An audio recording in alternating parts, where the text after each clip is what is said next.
जर तुम्हाला पुढे जायचं असेल तर तुम्हाला बोलावं लागेल. तिच्या मनात काय आहे हे जाणून घ्यावं लागेल. ती देखील तुमच्यासारखाच विचार करते का याची खात्री करून घ्यावी लागेल. काय माहित, ती अजून देखील तिच्या जुन्या आयुष्यात गुंतून असेल. ती डिव्होर्सी आहे श्री, विधवा नाही.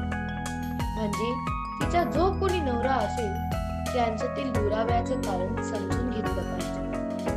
उगाच वाट पाहत राहून कुठलंच पाऊल उचलायचं नाही, हे अगदी चुकीचं आहे.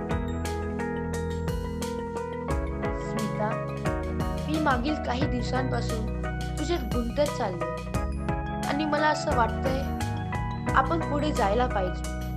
मला कुठल्याच गोष्टीची हरकत नाही, अगदी तुझ्या डिव्होर्सी असल्याची पण. मी तुझ्यावर मनातून प्रेम करतो आणि जमेल त्या प्रकारे तुला सुखी ठेवायचा प्रयत्न करेन. तुझ्या मनात काय आहे ते मला जाणून घ्यायचं आहे आणि तुझा निर्णय माझ्यासाठी अंतिम असेल.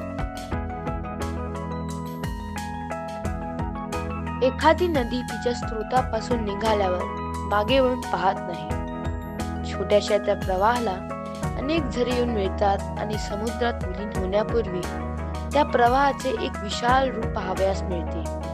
पण तिची ओळख, तिचा स्रोत कधीच नाही बदलत. हो, सुहासने मला सोडलंय आणि आम्ही आता कधीच एकत्र येणार नाही. पण माझी ओळख त्या नदीच्या स्रोतासारखी नेहमी सुहासशीच निगडीत राहील. आम्ही दूर असलो तरी मी त्याला माझ्या मनातून कधीच दूर नाही करू शकत. जे शक्य नाही त्याचा आग्रह नको करू श्री. निघू आता आपण.